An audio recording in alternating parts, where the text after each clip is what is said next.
예, 감사합니다.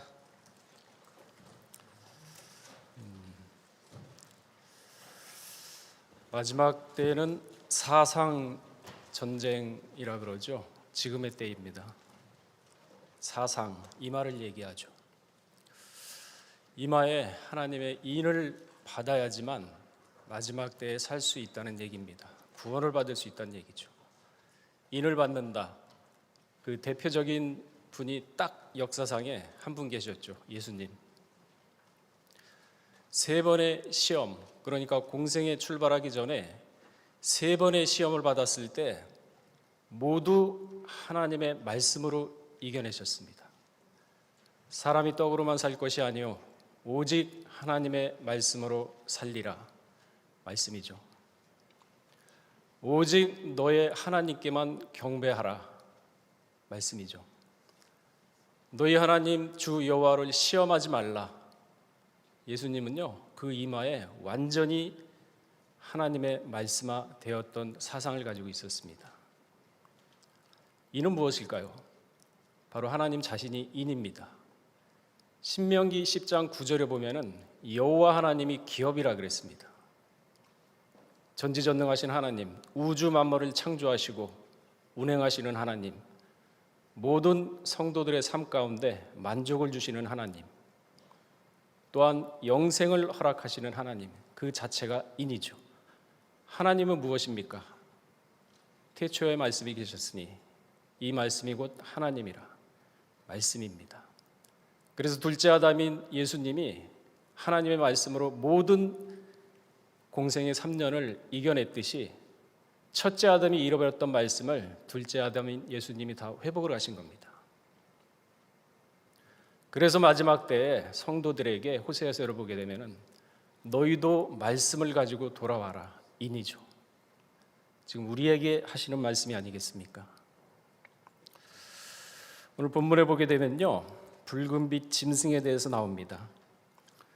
붉은빛 짐승을 타고 붉은 옷을 입은 큰 음녀가 음행의 붉은 포도주로 이 세상 왕들과 이 땅의 사람들을 유혹하여 그 음행에 취하게 만든다 했습니다. 그렇다면 붉은빛 짐승이란 무엇을 얘기합니까? 바로 하나님의 구속 역사를 대적하는 적 그리스도를 말하고 있습니다. 붉은빛 짐승의 실체에 대하여 오늘 이 시간에는 역사적으로 출현한 시점과 그리고 오늘날의 상황을 살펴보고 영적으로는 아담 시절부터 현재까지 어떠한 악의 역사를 진행시켜 왔으며 마지막 때는 어떻게 활동하신가에 대해서 이 시간 살펴보도록 하겠습니다. 먼저 한 가지 우리가 알 것은 아담 이래 지금까지 마귀는 우는 사자처럼 삼킬 자를 찾는다고 베드로전서 5장 8절에는 말씀하고 있습니다. 근신하라 깨어라 너희 대적 마귀가 우는 사자같이 삼킬 자를 찾는다고 분명히 얘기하고 있지 않습니까? 그렇기 때문에 붉은빛 짐승의 실체를 알아야 우리가 유혹당하지 않고 이겨낼 수가 있는 것입니다. 붉은빛, 이것은 하나님을 대적하는 사단의 세력을 상징하는 용의 색깔이라고 계시록 12장 3절에는 말씀하고 있습니다. 하늘에 또 다른 이적이 보이니 보라 한 큰 붉은 용이 있어 머리가 7이요 뿔이 10이라 그 머리에 7 면류관이 있는데, 구체적으로 말씀드리면 이것은 유물론과 무신론을 주장하는 공산사회주의 세력을 온통 붉은색으로 표시하는 것과 무관하지 않습니다. 지금 보세요. 북한, 러시아, 중국, 공산주의 보세요. 온통 붉은색으로 치장을 하고 있지 않습니까? 이게 결코 우연이겠습니까? 배고픔을 못 이기고 장자권을 소홀히 여겨서 붉은 팥죽 한 그릇에 장자의 명분을 동생에게 팔았던 에서 있지 않습니까? 뜻이 뭡니까? 붉은입니다. 아담이라는 창세기 25장 30절에 물론 나와 있지만 아담이 잃어버린 장자권을 하나님이 찾기 위해서 구속사를 진행하고 있는데 이 장자, 천국에 들어가는 티켓을 에서는 가벼이 여겼습니다. 우습게 여겼죠. 구속사의 역사를 가볍게 여긴 죄, 바로 그게 붉은 에서인 것입니다.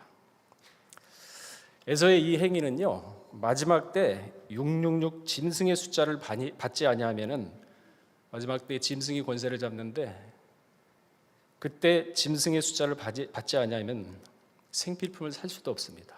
쌀도 기름도 살 수가 없죠.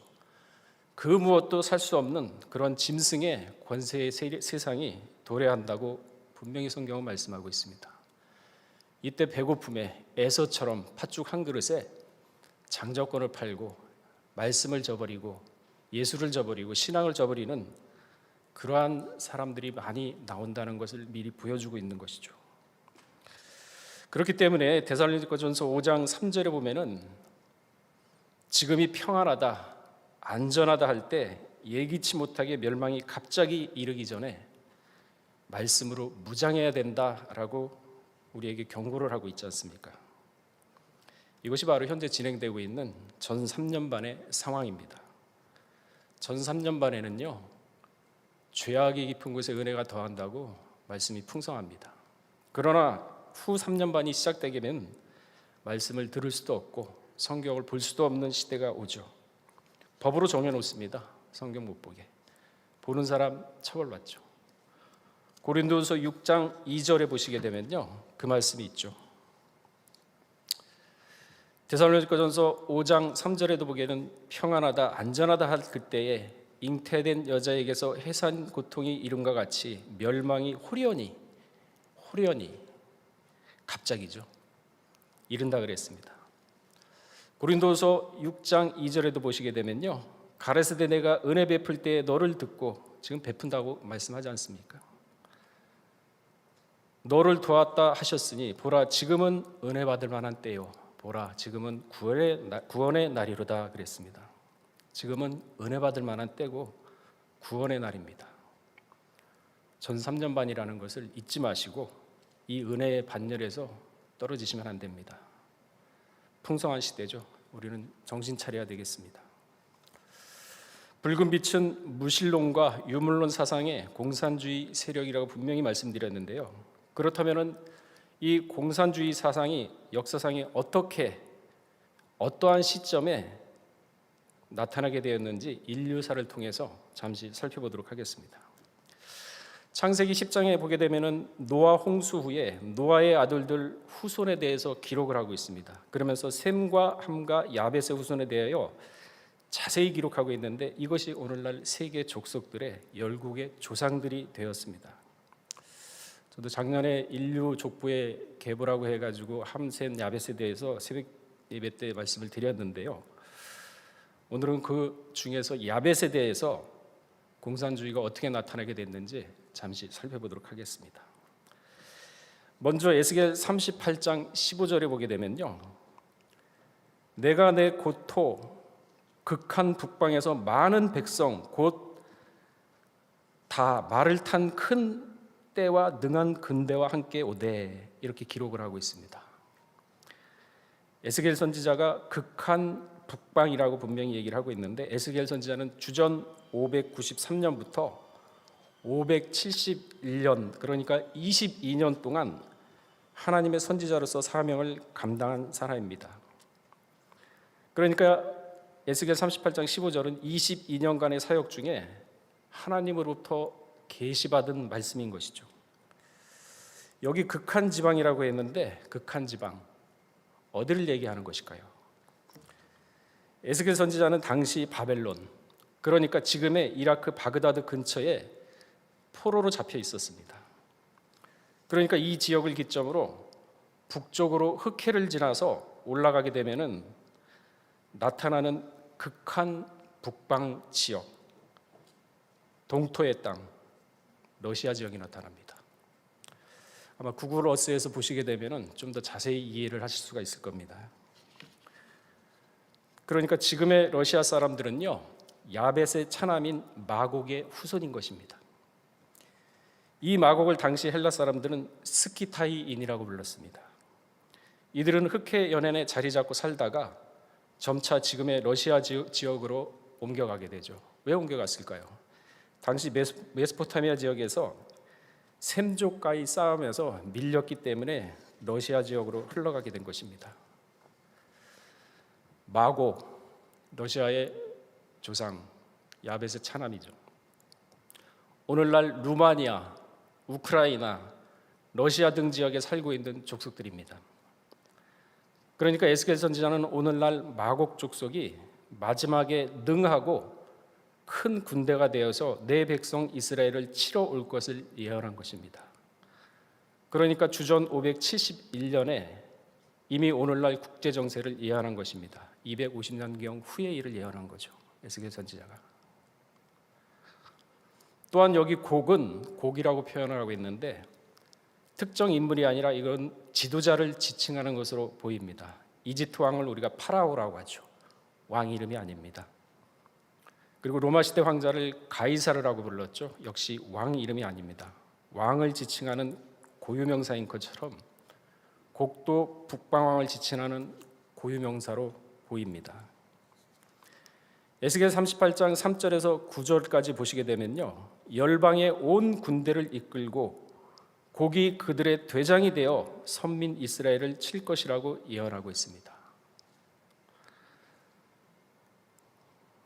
에스겔 38장 3절에 그 말씀이 있죠.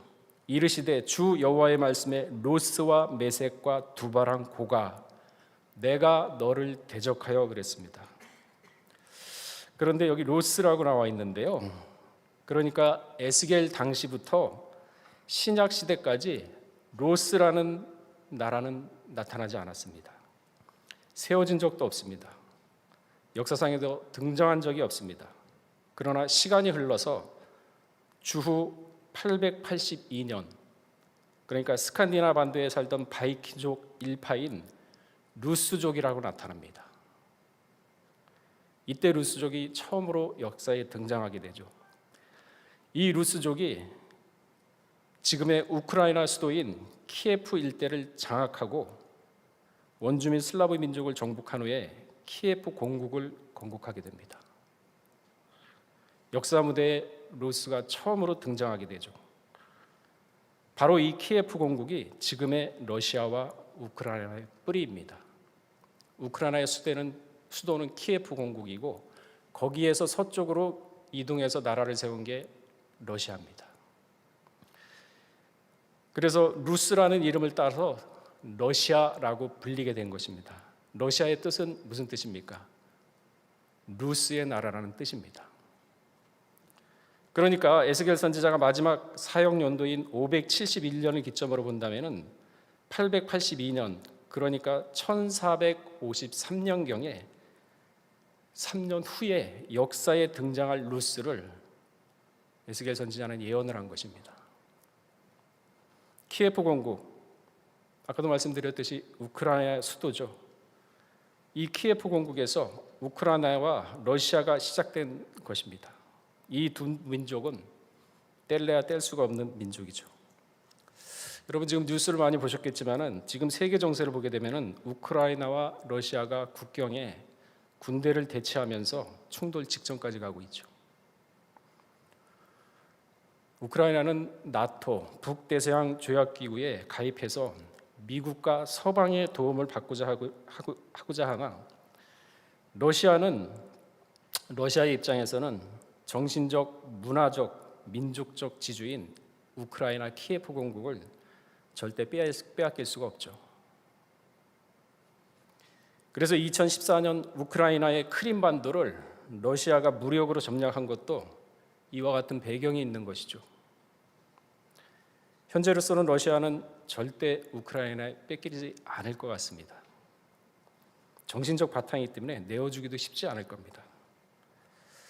그런데 나토에 가입을 하기 위해서는요, 가입 당사국이 내전 상태에 있으면 절대 안 됩니다. 그러면 가입할 수가 없게 됩니다. 그런데 현재 우크라이나 동쪽 지역에 돈바스 지역이라고 있습니다.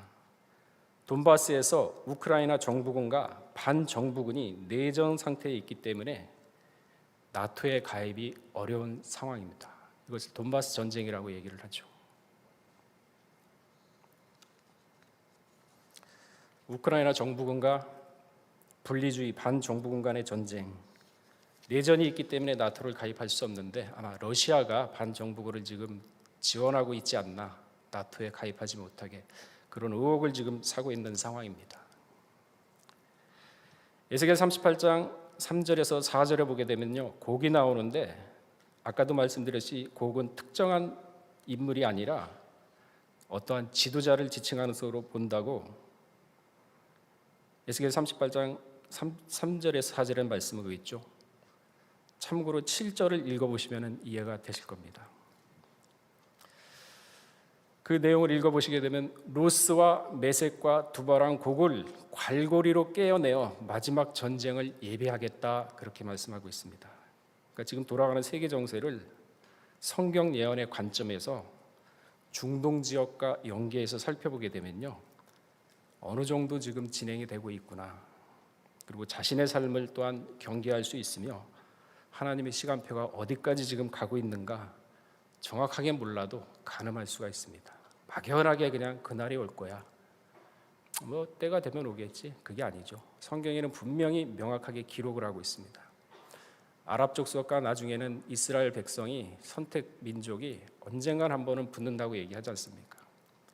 그래서 세계 정세를 잘 살펴보면서 지금이 어느 상태에 왔겠구나 가름을 하고 우리가 지금 무엇을 준비해야겠구나 하면서 신앙을 점검하는 계기로 삼으셔야 될 겁니다. 붉은 빛 짐승, 이것은 공산주의 세력을 아까 말씀한다고 얘기했죠. 역사적으로 공산주의 사회가 등장한 시기는 또한 1917년 볼세비키 혁명이죠. 마르크스 레닌 사상을 바탕으로 한 공산주의 사회 체제가 이때 처음으로 역사에 들어서게 됩니다. 이 무렵 중국과 조선반도 역시 공산주의 세력이 위세를 떨치고 있던 시기입니다. 이 붉은 빛의 짐승이 이제 마지막 때 하나님의 구속 역사를 이루는 악한 도구로 쓰여질 것을 에스겔 38장 3절에 4절에는 말씀하고 있죠. 이처럼 공산주의가 거의 몰락한 것 같지만은 지켜봐야죠. 성경 말씀이 어떻게 예언됐는지 예언의 말씀을 믿어야 될 거 아니겠습니까? 지금까지 세계사 관점에서 간략하게 붉은 짐승이 어떻게 등장하게 됐는지 야벳 후손으로부터 1917년과 지금까지 통해서 간략하게 살펴봤습니다. 그렇다면 영적으로는 이들이 어떻게 활동을 하고 있는지 우리가 그걸 알아야 경계를 할 수 있지 않겠습니까? 한번 살펴보도록 하겠습니다. 공산주의 사상 이마죠. 뿌리, 토대, 마르크스 사상으로부터 출발합니다. 근데 우리가 공산 사회주의 하면은, 좌파 하면은 제일 먼저 생각나는 게 뭐가 있습니까? 목적을 위해서는 수단과 방법을 가리지 말자입니다. 그러니까 사회주의 이상을 실현하기 위하여 목적을 위해서라면은 거짓과 폭력, 위선은 당연한 도구이며 설사 사회주의 이상을 실현하는 데 있어서 거침이 된다면은 그것이 가족이라 하더라도 제거 대상이 되는 아주 무서운 집단입니다. 그러나 성경은 가정에 대해서 어떻게 말씀하고 있습니까? 디모데전서 5장 8절에 보게 되면은 누구든지 자기 친족, 특히 자기 가족을 돌아보지 아니하면 믿음을 배반한 자여 불신자보다 더 악한 자니라. 하나님은 가정의 하나님입니다. 근데 이 마르크스 공산 사회 사상은요, 가족도 하나의 물질로 취급을 합니다. 하나님과 배치되죠. 붉은 빛 짐승의 또 다른 이름은 음녀라고 계시록 17장 4절에는 기록하고 있습니다. 그 여자는 자줏빛 붉은빛 옷을 입고 금과 보석과 진주로 꾸미고 손에 금잔을 가졌는데 가증한 물건과 그의 음행에 더러운 것들이 가득하더라 그랬습니다. 북한, 중국 보세요. 기쁨조다. 온갖 음란과 부정, 음란의 소굴입니다. 올바른 신앙과 양심이 있는 사람이라면요, 차마 눈뜨고 볼 수가 없죠. 그러나 이것을 동경하는 사람들은요, 중고 집단으로 삼습니다. 자기 영혼을 파멸시킬 줄도 모르고 불나방처럼 뛰어들죠. 영원한 형벌인 줄도 모르고 순간에 쾌락의 늪에 빠져가지고 헤어나지 못합니다. 그러나 말씀으로 철두철미하게 무장한 사람은 악의 모양도 버리기 때문에 이 자체가 보기 싫을 겁니다. 그 정도로 우리 사상이 예수 그리스도의 장성한 분량까지 올라야 된다는 거죠. 마지막 때 큰 성 바벨론을 심판하는데 그 심판의 원인 중 하나가 바로 음란입니다. 음란. 그러니까 배우자 외에 다른 이성과 관계를 가지려는 행위와 그러한 마음을 가진 자들이 마지막 심판의 대상이 됩니다. 마태복음 5장 32절에 그 말씀이 있죠. 나는 너희에게 이르노니 누구든지 음행한 용고로 아내를 버리면 이는 저로 간음하게 함이요 또 누구든지 버린 자에게 장가드는 자도 간음한다 그랬습니다. 마가복음 7장 21절에는 뭐라고 얘기하고 있습니까? 속에서 곧 사람 마음에서 나오는 것이 악한 생각, 곧 음란과 도적질이라고 했습니다. 악한 생각을 정의하고 있지 않습니까? 음란과 도적질이 악한 생각이라는 겁니다. 그러니까 이런 자들은 빨리 회개를 해야 되는데 아직까지 살아있다는 자체는 회개의 기회가 있다는 것입니다. 그러나 회개치 않는다고 계시록 2장 21절에는 예언을 하고 있죠. 또 내가 그에게 회개할 기회를 주었으되 그 음행을 회개하고자 아니하도다 그랬습니다. 회개할 기회를 줬는데도 그 음행을 회개하고자 않는다 그랬습니다. 그러나 우리가 한 가지 알 것은 그 회개의 기회를 놓치게 되면요 다시는 회개하지 못한다고 마가복음 4장 12절에는 기록을 하고 있습니다. 마가복음 4장 12절에는 이는 저희를 보기는 보아도 알지 못하며 듣기는 들어도 깨닫지 못하게 하여 돌이켜 죄사함을 얻지 못하게 하려 함이라 하시고, 보기는 보아도 하나님이 알지 못하게 눈을 가려버립니다. 듣기는 들어도 깨닫지 못하게 합니다. 왜? 죄사함을 받을까 봐. 하나님이 그게 겁나서 회개를 안 시킨답니다. 이런 자리에 있으면 안 되겠죠. 히브리 12장 16절에서 17절에 보게 되면은 음행하는 자와 혹 한 그릇 식물을 위하여 장자의 명분을 판 에서와 같이 망령된 자가 있을까 두려워하라. 이런 사람을 망령된 자라고 하나님은 말씀을 하고 있습니다. 너희의 아는 바와 같이 저가 그 후에 축복을 기업으로 받으려고 눈물을 흘려 구하되 버림받아 회개할 기회를 얻지 못하였느니라. 그래서 잠자지 말고 항상 깨어서 정신 차리라고 데살로니가전서 5장 6절에는 말씀하고 있죠. 요즘 현대인들을 보게 되면요, 정제된 이성이 아니라 마치 본능에 충실한 짐승처럼 사는 모습을 볼 수가 있습니다. 오로지 쾌락, 오락, 음란에 사로잡혀서 이것이 마치 인생의 낙으로 여기며 사는 짐승 같은 사람들 많습니다. 남녀가 쉽게 만나서 쉽게 정을 나누고 쉽게 헤어지면서 인생을 즐기는 쾌락 만능주의자들, 돈이면 다 된다는 황금 만능주의자들, 그럼에도 불구하고 고독과 외로움을 이기지 못하고 쉽게 자살하는 염세주의의 악령들이 이 세상을 지금 뒤덮고 있습니다. 인구는 늘었지만 점점 더 정은 없어지고 가정은 무너지고 있으며 개인주가 판을 치며 공동체가 무너지고 있으며 마음들은 공허하여 허튼 곳에 쉽게 마음을 빼앗기고 있습니다. 자아를 잃어버려서 정체성까지 상실해버렸습니다. 삶의 목적도 없고 그저 막연한 끝을 알 수 없는 깊은 수렁에서 헤어나지 못하고 인생의 목표도 없이 그저 하루하루 정처 없이 살아가는, 그러다 보니 공허한 마음에 쾌락과 오락 등에 사로잡혀서 기계적으로 본능적으로 살아가는 사람들이 바로 오늘날의 현대인인 것입니다. 그저 눈에 보기 좋은 대로, 마음에 원하는 대로 거침없이 사는 존재들, 이성보다 짐승의 본능으로 사는 존재들, 내세에 대한 소망 없습니다. 오로지 현세의 육신의 정욕과 안목의 정욕과 이생의 자랑으로 낙을 찾는 사람들, 자신의 마음과 생각대로 사는 사람들이 바로 오늘날의 사람들이죠. 전도서 11장 9절에는 뭐라고 얘기하고 있습니까? 청년이여, 내 어린 때를 즐거워하며 내 청년의 날을 마음에 기뻐하며 마음에 원하는 길과 내 눈에 보이는 대로 쫓아 행하라. 마음대로 다 하랍니다. 눈에 보이는 거, 마음에 하고 싶은 거, 원하는 거 다 하랍니다. 그러나 하나님이 이 모든 일로 인하여 너를 심판하실 줄 알라 그랬습니다. 세상이 그럼 왜 이렇게 됐습니까? 세상이 이렇게 된 이유가 뭐가 있습니까? 계시록 12장 7절에 보게 되면요, 하늘에 전쟁이 있으니 미가엘과 그의 사자들이 용으로 더불어 싸울세 용과 그의 사자들도 싸우나 이기지 못하여 다시 하늘에서 저희 있을 곳을 얻지 못하고 큰 용이 내어 쫓기니 옛뱀 곧 마귀라고도 하고 사단이라고도 하는 온 천하를 깨는 자라 땅으로 내어 쫓기니 그의 사자들도 저와 함께 내어 쫓기니라.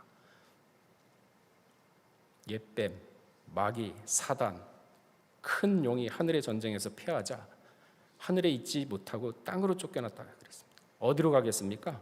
영들인데 땅 곧 육체에 속한 사람들의 마음속에 다 들어갔습니다. 마음속에. 그래서 잠언서 4장 23절에 너희는 마음을 다스려라 생명의 근원이 여기 있지 않느냐 하고 말하고 있지 않습니까? 요한일서 2장 16절에 이는 세상에 있는 모든 것이 육신의 정욕과 안목의 정욕과 이생의 자랑이니 다 아버지께서 온 것이 아니요 세상으로서 취한 것이라. 이 세상에 취하는 거예요. 육신의 정욕, 안목의 정욕. 내가 예전에 어떻고 내가 예전에 잘 나갔어. 이생의 자랑.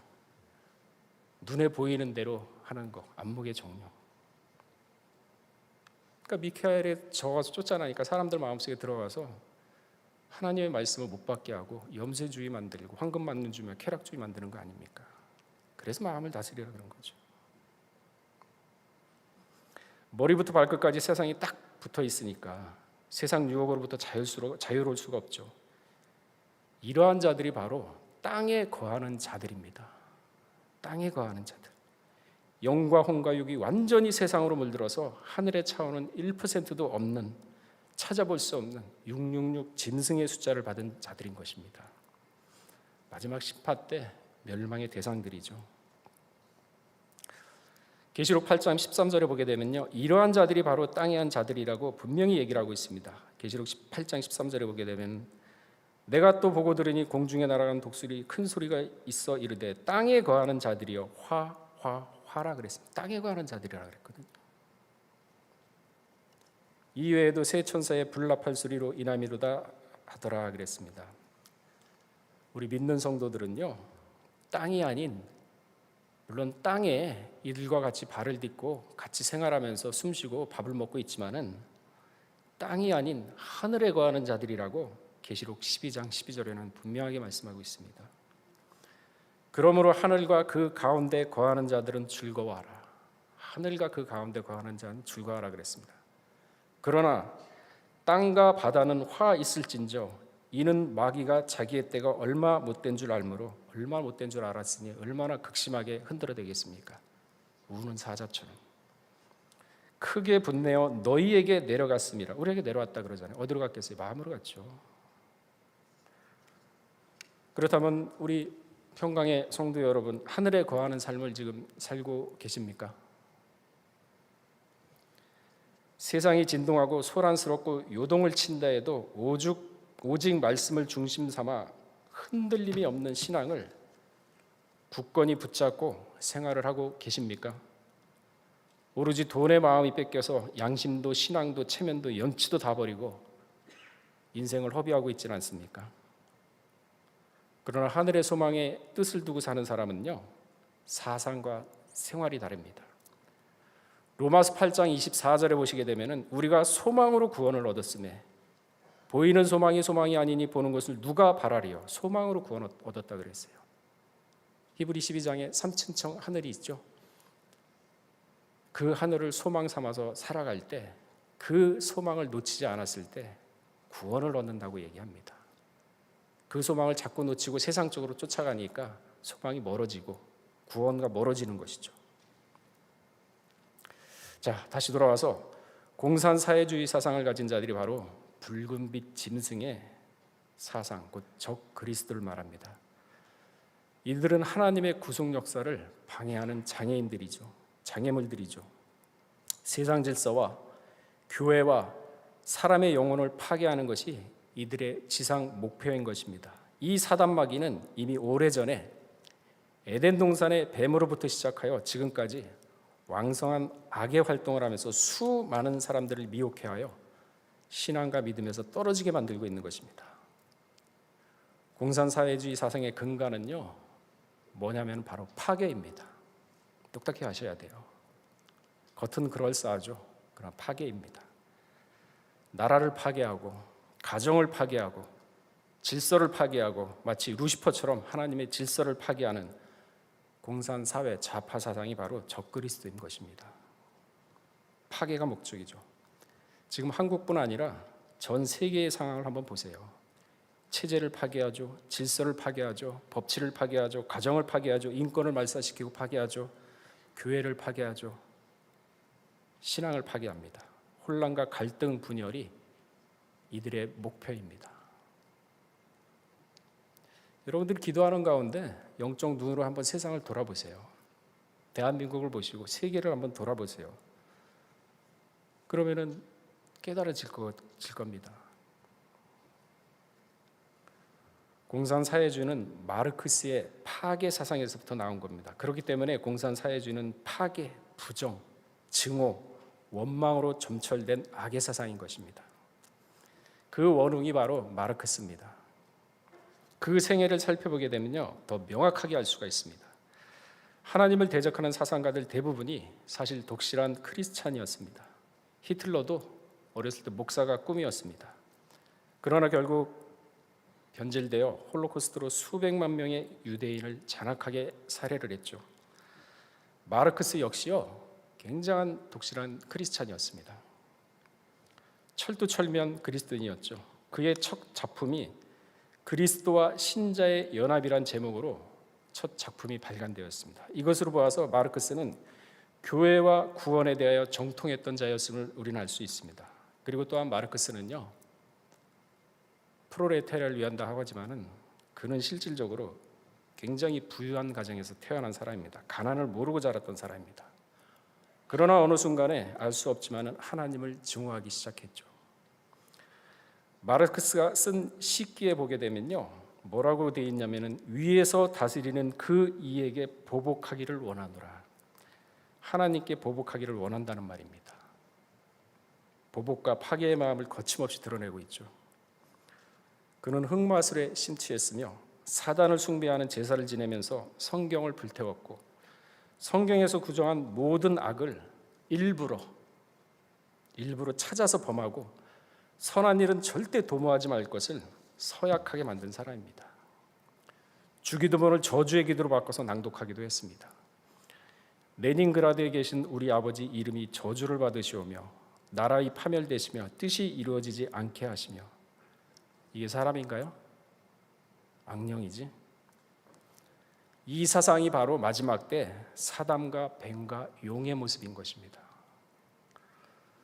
우리 성도들이 분명히 알 것은 공산사회주의는요, 단순히 사상체계로 끝나는 것이 아닙니다. 이들의 목표는 사회주의라는 목적을 세우는 걸로 끝나는 것이 아닙니다. 이 사상의 근저에는 인간성을 좀먹는 어둠의 영이 역사하고 있습니다. 마르크스는 모든 인류가 현세와 내세에서 영원히 불행하기를 바랬던 사람입니다.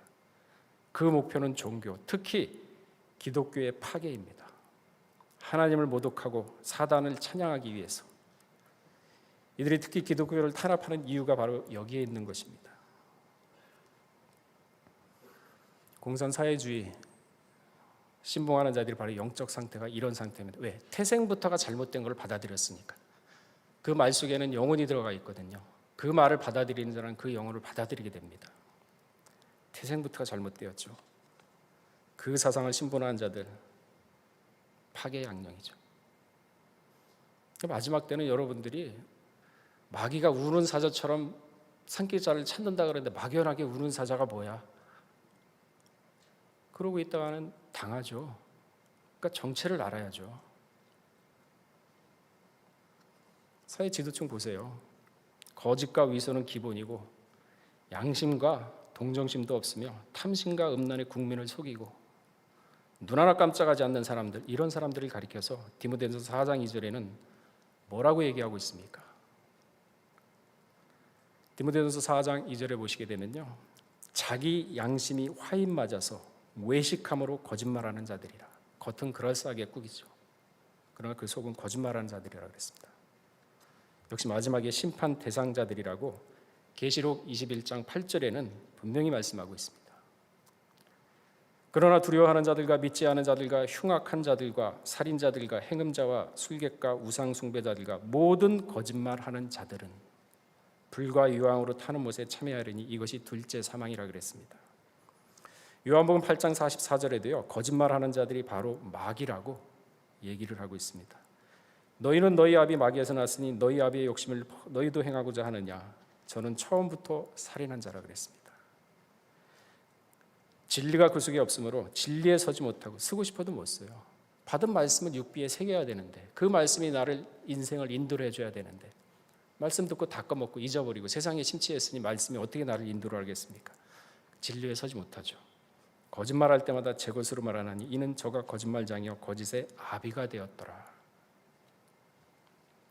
근데 우리는 거짓말을 참 대수롭지 않게 여기지 않습니까? 쉽게 거짓말하고 쉽게 말을 바꾸고 그게 살인죄랍니다. 왜? 에덴 동산에서 뱀의 거짓으로 장자 아담이 타락했기 때문에 하나님은요. 그래서 가장 싫어하는 게 거짓말입니다. 살인죄보다 더 싫어하는 게 하나님은 거짓말이에요. 거짓말로 장자를 타락시켰기 때문에 그걸 아셔야 됩니다. 공산주의 신문 베체르 나이아 모스크바라는 신문이 있는데 다음과 같이 선언하였습니다. 우리의 싸움은 신자들이나 성직자들에 대한 것이 아니다. 우리는 신자들을 빼앗기 위하여 하나님과 더불어 싸우고 있다. 이게 본질이에요. 용과 뱀과 마귀의 본질입니다. 공산사회주의의 목적은 모두가 평등하게 잘 먹고 잘 사는 것이 아니라 하나님을 대적하여 신자들을 빼앗아가는 겁니다. 그 도구가 바로 파괴인 것이죠. 이것이 바로 좌파 마르크스 사상의 실체인 것입니다. 본질을 알아야 우리가 속아 넘어가지는 않죠. 모르니까 그럴싸하고 그렇게 넘어가거든요. 의인은 지식을 통해서 구원을 얻는다고 했습니다. 잠언서 11장 9절에 그 말씀이 있죠. 사득한 자는 입으로 그 이웃을 망하게 하고 의인은 그 지식으로 말미암아 구원을 얻느니라. 여러분 지식을 가져야 될 거 아닙니까? 그저 믿습니다 하고 가만히 있으면 하나님이 다 해주실 거야? 알아야 영생이라 그랬어요. 내세에 대해서도 알고 구원에 대해서도 알고 구원을 얻으려면 어떻게 해야 되는지 알아야지 믿습니다 하고 가만히 있으면 감나무 밑에서 입 벌리고선 감이 떨어지나요? 알아야 영생이라 그랬습니다. 본질을 알아야죠. 호세아 4장 6절에도 그 말씀이 있죠. 내 백성이 지식이 없어서 망한다. 망하는 이유가 지식이 없어서 망한답니다. 내가 지식을 버렸으니 나도 너희를 버려 내 제사장이 되지 못하게 할 것이요. 제사장이 못 되면 끝나는 거 아닙니까? 내가 내 하나님의 율법을 잊었으니 나도 내 자녀를 잊어버리라. 알려고 하지 않습니다. 그죠? 믿습니다 하고서 기계적으로 신앙생활 하죠. 알아야 영생인데 우리가 지금 그렇다면 때가 때인 만큼 수동적으로 신앙생활을 하고 있는지 아니면은 진짜 하나님의 말씀으로 적극적으로 모든 일에 감사함으로 능동적으로 하고 있는지 이제는 한번 살펴봐야 될 때죠.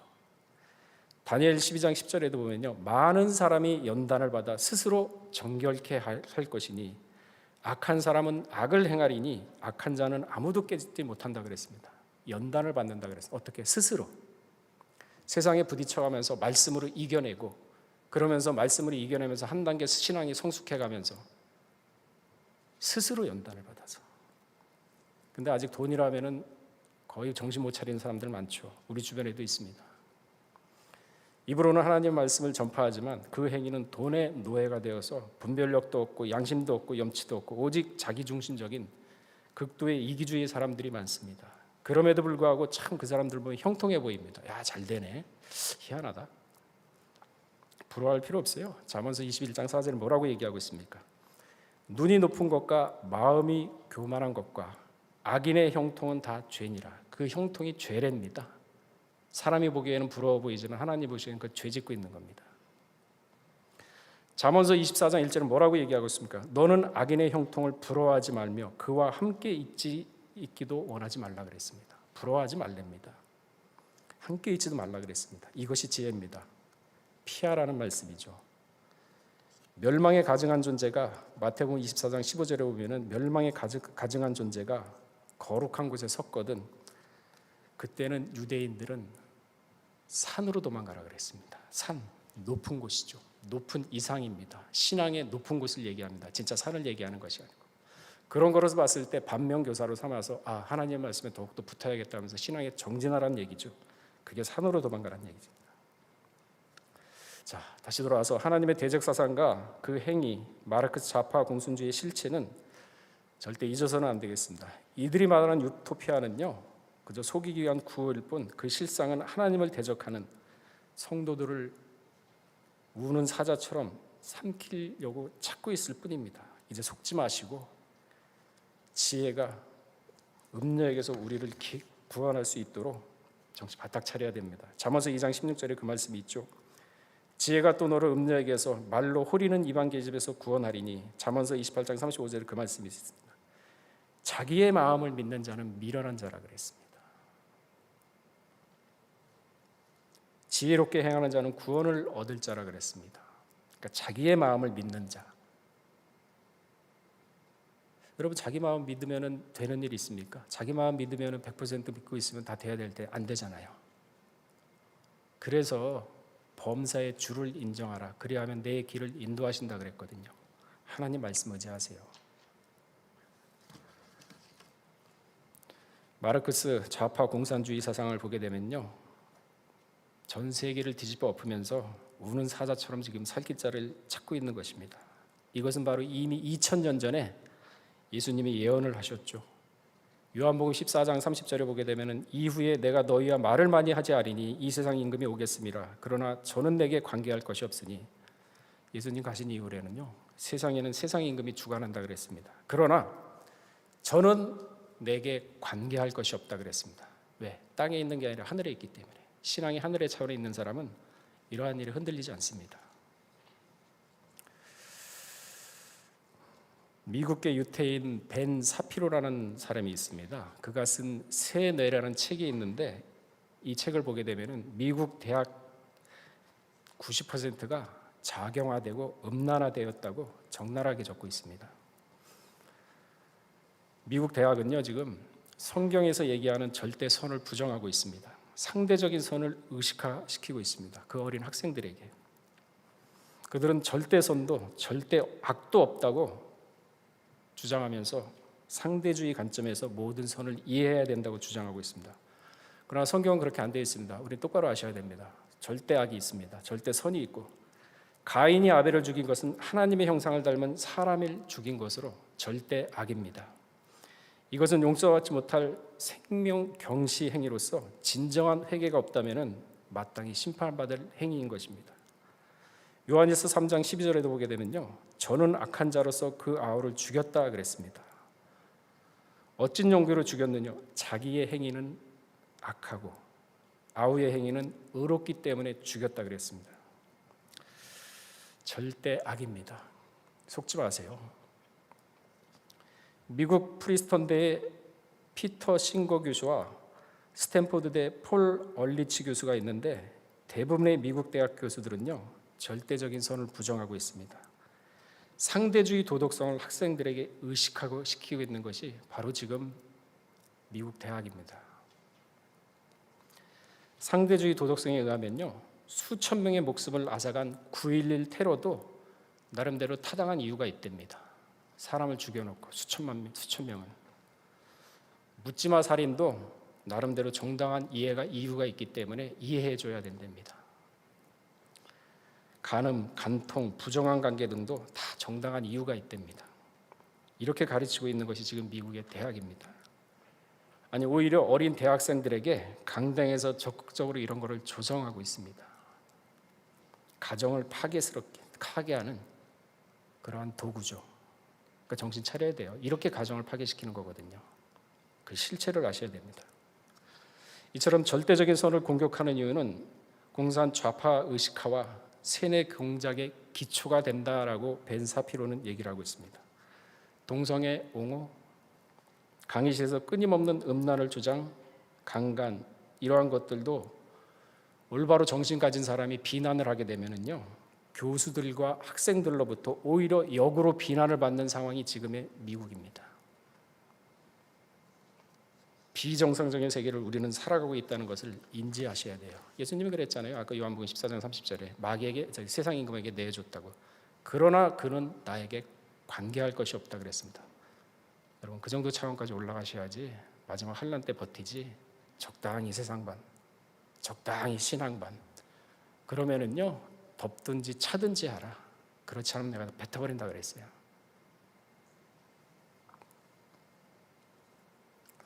세계 질서 영혼을 파괴하고 성도를 오염시키는 마르크스 사상, 이미 손쓸 수 없을 정도로 대한민국 다 퍼졌습니다. 전 세계에 다 퍼졌습니다. 그 유혹은 참으로 그럴싸합니다. 그러나 그것은 가면이라는 것을 우리는 절대적으로 잊어서는 안 됩니다. 인권을 내세우고 약자를 보호한다는 명분을 내세우고 못 가진 자를 위한 척하면서 사람들을 현혹하죠. 온갖 선한 모습에 많은 사람들이 그 본질을 보지 못하고 미혹되어 동조하고 같이 행동함으로써 수렁에 빠지게 되죠. 고린도서 11장 14절에 뭐라고 얘기하고 있습니까? 이러한 일들이 이상한 일들이 아니랍니다. 사단도 자기를 광명의 청사로 과장한답니다. 그러니까 여러분이 기도하시면서 영역으로서 이러한 실체를 보셔야 하지만 빠지지 않거든요. 마르크스 사상을 기반으로 한 좌파 공산주의 사상은요, 첫째, 교육을 부패시킵니다. 교육을 부패시켰습니다. 학생들에게는 올바른 전통 이념보다 반전통 이념을 주입시킴으로써 신앙과 도덕은 배척되고 서서히 무신론과 유물론, 계급투쟁, 학설이 각 학교에 침투하고 있죠. 교사와 부모를 적대시하게 만들고 전통과 권위를 반대하도록 부추기며 수업의 난이도를 낮춰서 학생들을 읽기, 쓰기, 사고 능력을 저하시킵니다.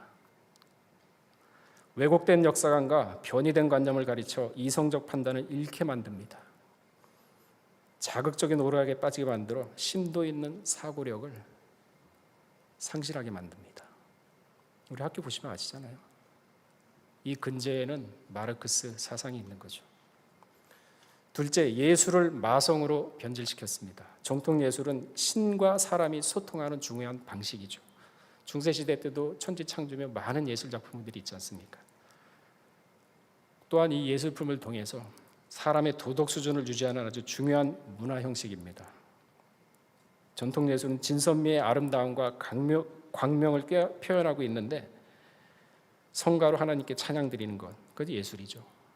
그런데 마르크스 좌파 사상은요, 창의성과 현실 비판이라는 구실로 이러한 숭고한 것들을 황당하고 비웃는 수준으로 만들어버렸죠. 저급한 것을 재밌다고 하고 파렴치한 것을 성공적이라고 부르면서 예술을 마성으로 변질시켰습니다. 여기에 우리는 미혹되어 가고 있잖아요. 음란과 도박, 마약을 보급하고 있습니다. 성문화, 동성애, 추잡한 행위, 도박과 마약 등을 퍼뜨려 사람들을 중독되게 만들죠. 청소년들에게는 폭력, 음란물, 잔인하고 황당무계한 게임 등으로 중독되게 하고 있습니다. 일단 중독에 빠지게 되면 악령에게 제어되기 때문에 스스로 벗어날 수가 없죠. 넷째, 교회를 잠식하고 있습니다. 계시에 근거한 종교인 기독교를 사회 종교로서 대체하고 교회 내부의 침투에 교회 정서를 임의로 해석하고 해방신학 등으로 마르크스주의와 계급투쟁을 종교에 끌어들이고 있으며 성직자의 도덕성을 망가뜨려서 사람들로 하여금 교회를 환멸을 느끼게 합니다. 다섯째, 가정을 해체시킵니다.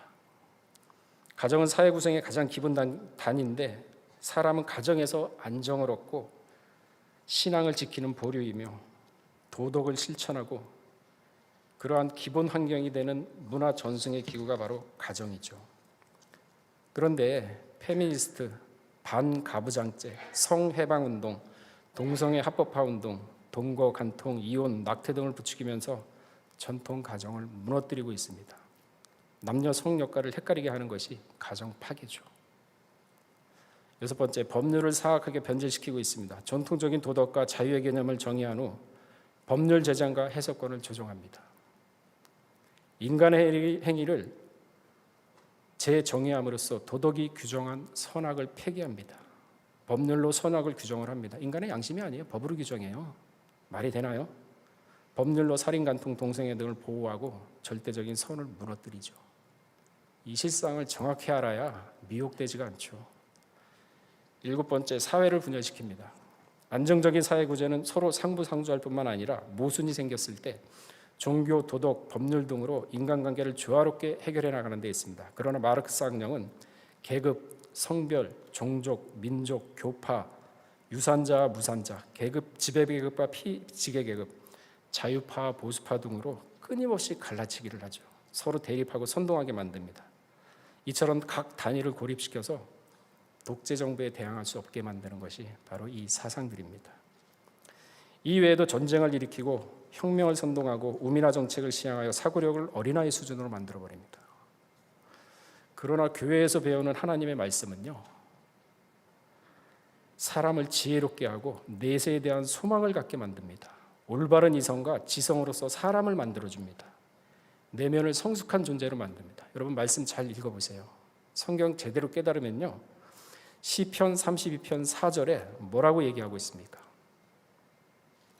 시편 32편 4절에 보면, 이사야 32편 4절에 보면은요, 이사야 32편 4절, 조급한 자의 마음에 지식을 깨닫고, 조급한 마음에 지식을 깨닫게 합니다. 어눌한 자의 혀가 말도 잘 못해, 말이 참 어눌해, 민첩하여 말을 분명히 할 것이다. 이게 바로 하나님의 말씀의 능력이거든요. 디모데후서 3장 16절에 보게 되면은 모든 성경은 하나님의 감동으로 된 것으로 교훈과 책망과 바르게 함과 의로 교육하기에 유익하다 그랬어요. 이래서 좌파 공산주의 사회가 기독교를 두려워하는 겁니다. 교회를 두려워하는 겁니다. 최우선 과제가 그래서 교회의 파괴죠. 사회로부터 고립시켜서 분열시키는 것이 그 목적인 것입니다.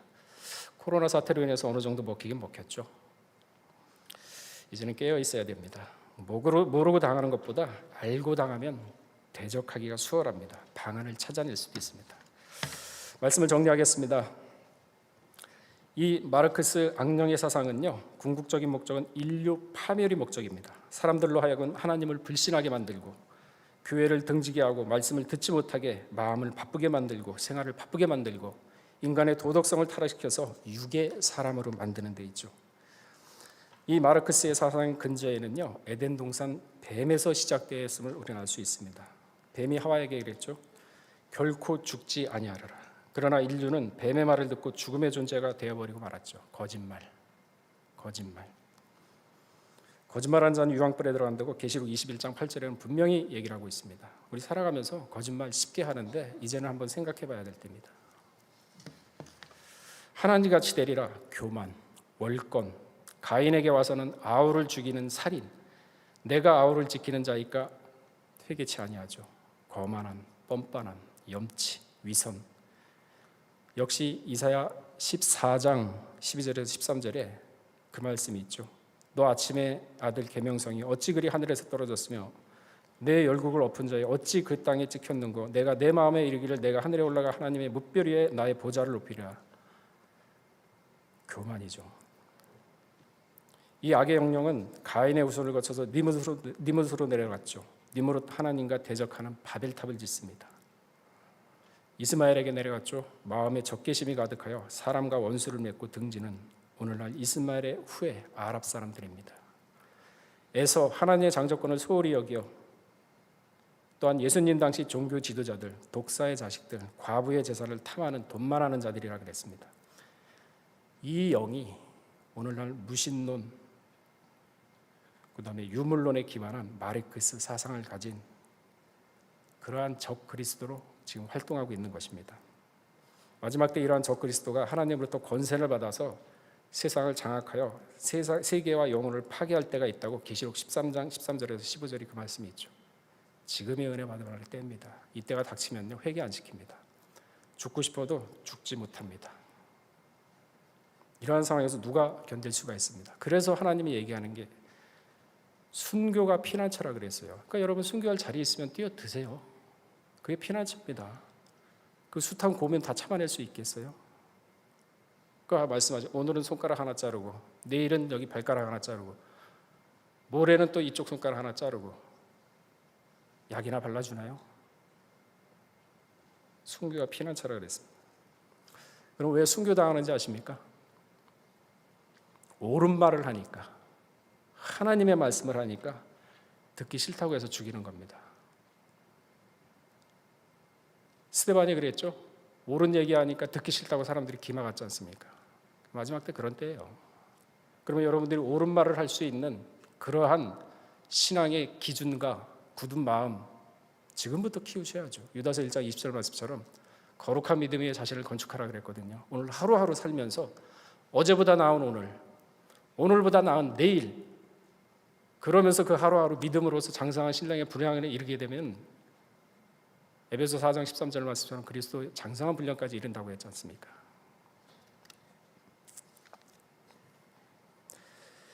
계시록 9장 6장 15절에서 16절에 그 말씀이 있습니다. 땅의 임금들과 왕족들과 장군들과 부자들과 강한 자들과 각 종과 자주다리가 굴과 산 바위를 숨어 바위에게 이르되 나한테 떨어져 좀 죽여달랍니다. 그 얼마나 공포스럽고 죽음보다 더한 공포가 있으면 이렇게 얘기를 하겠습니까? 왕들이며 장관들이 이렇게 얘기를 한답니다. 보좌에 앉으신 이의 낫에서 어린 양의 진노에서 우리를 가리우라 그랬습니다. 계시록 9장 6절에는요. 그날에는 사람이 죽기를 구하여도 얻지 못하고 죽고 싶으나 죽지도 못하고 저를 피한다 그랬습니다. 마귀에게 틈을 보여서는 안 됩니다. 평상시에 평정심을 잃지 마시고 그렇게 생활을 하시면서 오직 말씀, 오직 예수 신앙을 견지하면서 아까 말씀드렸듯이 유다서 1장 20절 말씀처럼 하루하루 거룩한 믿음의 자신을 건축하면서 그리고 지금 중동 지역과 러시아 지역을 가만히 보시면서 세계 정세가 성경의 관점에서 봤을 때 어디쯤 왔나 그걸 알아야 사람이 경계를 할 수 있거든요. 막연하게 앉아 있으면 안 됩니다. 그러기 위해서 뭐라 그랬죠? 지혜가 있어야 된다 그랬죠. 보셔야 돼요. 아는 게 영생이라 그랬으니까 아셔야 되고 배우셔야 됩니다. 그러는 가운데 좌우로 치우치지 마시고 오직 말씀을 육비에 새겨서 그 말씀으로서 세상을 바라보고 그 말씀으로서 내 인생의 기준으로 삼아서 좌우로 치우치지 말고 오직 하나님의 말씀으로 승리하여서 변화의 반열에 오르시는 우리 평강의 성도들 다 되시기를 주의 이름으로 축원하겠습니다. 같이 기도하시겠습니다. 사랑이 많으신 하나님 아버지, 그날이 온다고 막연하게만 생각하고 살았던 것은 아닌지 이 시간에 다시 한번 신앙을 점검하고 세상을 보는 눈을 허락하시사 지금의 때가 어느 때인지 알게 하여 주시옵소서. 영역과 능력을 허락하셔서 오직 영의 차원으로 올라가 육의 차원을 벗어버리고 오직 세상에 짝하지 않고 죄와 싸우되 피 흘리기까지 싸우면서 그리스도의 장성한 분량에 이르는 우리 평강의 성도들 다 될 수 있도록 은혜를 더하여 주시옵소서. 남은 시간도 주의 시간입니다. 함께해 주실 것을 믿고 감사드리면서 예수 그리스도 받들어 감사하게 돌렸사옵나이다. 아멘.